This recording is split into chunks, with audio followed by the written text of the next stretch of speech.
네, 잘 오셨습니다. 오늘은 마가복음 12장 13절부터 17절까지의 말씀으로 조세 논쟁, 세금을 바쳐야 되는지 바치지 말아야 되는지 하는 부분에 대해서 말씀을 나누도록 하겠습니다. 여러분 그 12장은 논쟁 기사가 연이어서 연거푸 나타나고 있습니다. 예수님은 11장 15절부터 시작하여서 성전에 초점을 두기 시작하십니다. 예수님의 초점이 지금 성전에 가 계시거든요. 11장 15절부터 어떤 사건이 나타나죠? 성전 청결 사건이 나타납니다. 성전에서 장사하는 사람들, 또 성전에서 여러 가지 이 나쁜 일들을 하는 사람들을 예수님이 다 뒤엎어 버리시는, 성전을 깨끗하게 하시는 일이 나타나고 있죠. 그리고 그 이후로 계속해서 성전에서 여러 가지 논쟁을 바리새인들과 헤롯 당원들과 지금 나누고 있습니다. 여러 가지 논쟁을 벌이시면서 어떤 새로운 가르침을 주고 계시는 현장인 것이죠. 여러분, 예수님이 왜 성전 가운데 성전도 청결하게 하셨다가 성전 안에서 가르침을 새롭게 주고 계시는 것일까요?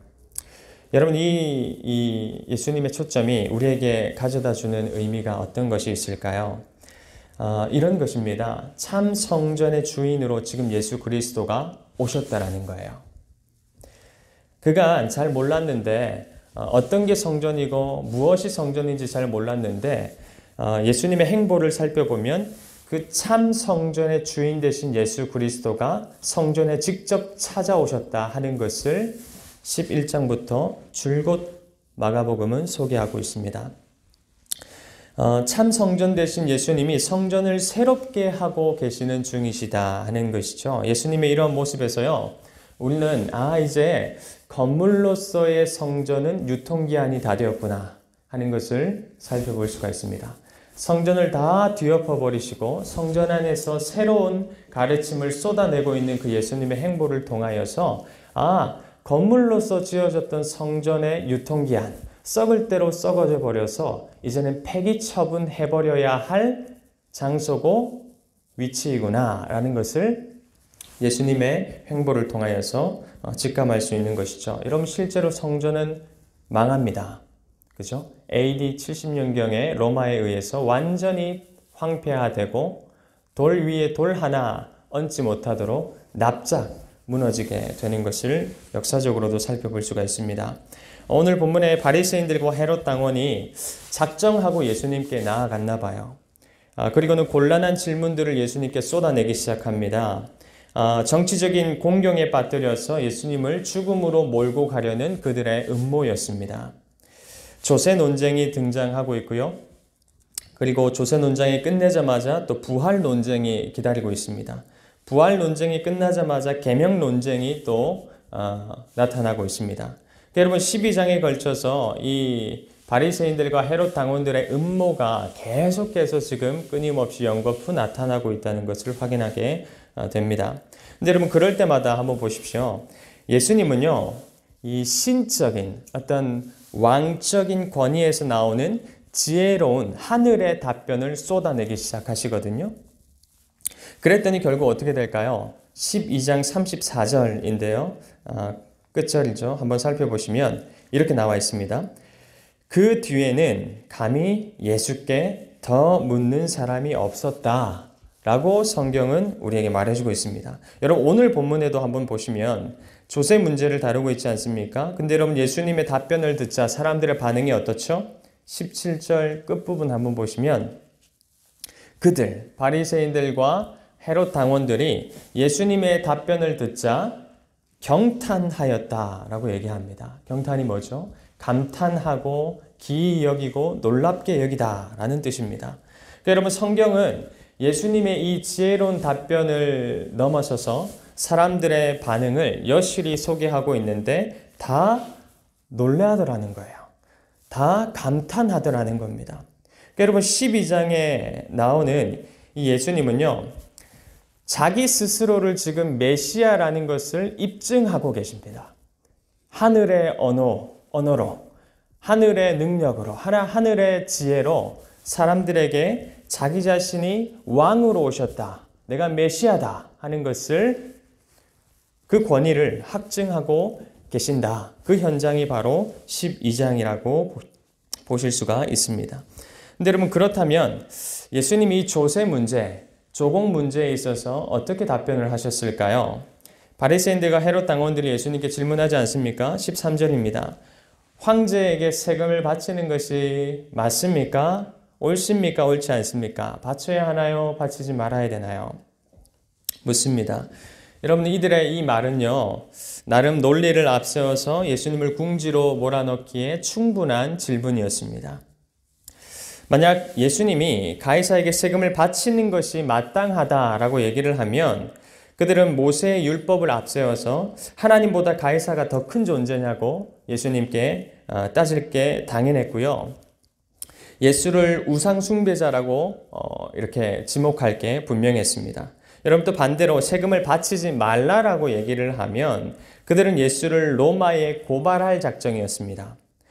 로마의 세금을 내지 말라고 로마를 대항하는 과격한 저항 세력 예수가 나타났다. 이런 제목을 예수님께 덧붙여서 로마에 고발할 그런 작정이었습니다. 여러분 이 바리새인들과 헤롯 당원들이 예수님이 어떻게 말해주기를 기대했을까요? 세금을 바치라고 말해주기를 기대했을까요? 아니면 세금을 바치지 말라라고 예수님이 말해주기를 이들은 기대했을까요? 어떻다고 생각되십니까? 세금을 바치지 말라라고 말해주기를 아마 기대했을 거라고 생각이 됩니다. 그래야지만이 로마에 합법적으로 고발할 명분을 얻게 되기 때문입니다. 제 몫이 생기기 때문이죠. 근데 여러분 그때 예수님이 지혜로운 답변을 하십니다. 17절인데요. 어떻게 얘기하고 있습니까? 황제의 것은 황제에게 돌려주고 하나님의 것은 하나님께 돌려드려라. 개역 개정으로 보면요. 우리가 잘 알고 있는 익숙한 표현입니다. 가이사의 것은 가이사에게, 하나님의 것은 하나님께 바쳐라 말하고 있죠. 여러분 사람들은 이것을 어떻게 해석을 하기 시작했냐면요. 이 전통적인 해석에 따르면 이런 식으로 이제 해석을 합니다. 우리가 세상에 몸담고 살아가고 있으니까 세상의 세금도 바치는 게 당연하다. 가이사의 것은 당연히 가이사에게도 바쳐야 된다. 그러나 또 한편으로 우리는 하나님의 나라에도 속한 자들이니 하나님께 바쳐야 하는 것도 11조도 헌금도 당연히 바쳐야 된다. 이렇게 이제 해석을 하기 시작합니다. 그래서 예수님이 잘 빠져나가셨구나. 세상에도 세금 내고 하나님 나라에도 세금 내고. 여러분 이 예수님이 잘 빠져나갔다라고 생각을 아마 하실 겁니다. 여러분 이렇게 세상과 하나님의 나라를 대등한 관계로 바라보고 이 문장을 해석하는 것이 전통적인 해석 방법이라고 볼 수가 있습니다. 여러분 이것을 이렇게 해석하는 이유는 뭐 틀렸다고는 할 수 없습니다. 그러나 이것을 이렇게 해석하는 이유는 이 문장에 삽입되어 있는 헬라어 카이라는 단어 때문입니다. 여러분 카이라는 단어가 이 문장에 삽입되어 있거든요. 근데 이 카이라는 단어는 보통의 경우 그리고라는 단어로 영어로는 and라는 뜻입니다. 그리고라는 단어로 해석이 되는데 그렇게 이제 그리고로 해석하니까 대등한 관계처럼 해석이 되는 거예요. 그러니까 이런 것입니다. 가이사의 것은 가이사에게, 그리고 하나님의 것은 하나님께 바쳐라. 마치 세상과 하나님의 나라가 대등한 것처럼 세상도 섬기고 하나님의 나라도 섬기고 세상도 세금을 내고 하나님 나라에도 세금을 내고 마치 대등한 것처럼 가이사와 하나님이 똑같은 위치인 것처럼 해석하게 만들어 버린다라는 것이죠. 근데 여러분 이 카이라는 그리고라는 단어는요. 그리고 and로 해석이 되기도 하지만 어떤 본문에는요. 그러나 그럼에도 불구하고 라는 단어로 해석되기도 합니다. 여러분 그러면 이 의미는 완전히 달라 버리게 되는 것이죠. 대등한 관계가 아니라 가이사보다 하나님이 더 위대하시다 하는 해석으로 나타나기 시작합니다. 하나님의 주권이 세상의 주권보다 더 우선시된다 하는 해석으로 해석이 되기 시작합니다. 그러나 그럼에도 불구하고라는 단어가 삽입되기 시작하면요. 그러니까 이런 것이죠. 가이사의 것은 가이사에게 바쳐라. 그러나 그럼에도 불구하고 너희는 가이사보다 위대하신 온 우주의 주인 되신 하나님께 너희의 모든 것을 바칠 수 있는 존재가 되어야 한다 라는 의미가 되는 것이죠. 그러니까 여러분, 우리는 이 본문에서 예수님이 지금 무엇을 지적하고 어떤 뉘앙스로 이 문장을 하고 계시는지 그 의중을 한번 살펴볼 수가 있습니다. 가이사가 하나님보다 더 크다고 여겨진다면 너희는 가이사에게 바쳐야 할 것을 바치라는 거예요. 그러나 가이사보다 훨씬 더 위대하신 온 우주의 천하 만물의 주인 되신 창조주 하나님이 더 크다고 너희 가운데 받아들여진다면 너희는 하나님께 바쳐야 할 것을 마땅히 바치라는 거예요. 누가 가이사보다 더 위대한가? 예수님이 지금 이 대목에서 이걸 묻고 있는 것일지도 모르겠습니다. 세금 문제를 넘어서서 이 세상의 주인이 누구인지를 예수님은 바리새인들과 헤롯 당원들에게 되려 역질문을 하고 계시는 겁니다. 네 주인이 누구냐는 거예요. 네 중심에 가이사가 있냐? 그러면 가이사에게 바치라는 겁니다. 그것이 아니라면 네 중심에 하나님이 있냐? 그러면 하나님께 바치라는 거예요. 네 주인이 누구냐? 누가 네 마음 가운데 자리 잡혀 있느냐? 어떤 형상이 네 마음 가운데 자리 잡혀 있느냐? 그걸 지금 묻고 계시는 것입니다. 예수님이 말하자면 그들의 신앙 고백을 체크하고 계시는 거예요. 그랬더니 여러분 어떻죠? 그들이 대답을 못하는 것입니다. 예수님의 이 역질문에 당황하고 기이 여기고 경탄스럽게 여기고 감탄할 뿐이죠. 아무런 할 말이 없는 것입니다. 되려 나에게 신앙 고백을 체크하시는 가이사가 먼저냐 아니면 하나님이 먼저냐 라는 것을 아주 팩트 체크를 정확하고 하고 계시는 그 예수님 앞에 이 헤롯 당원들과 바리새인들이 아무 말도 하지 못하게 되는 것이죠.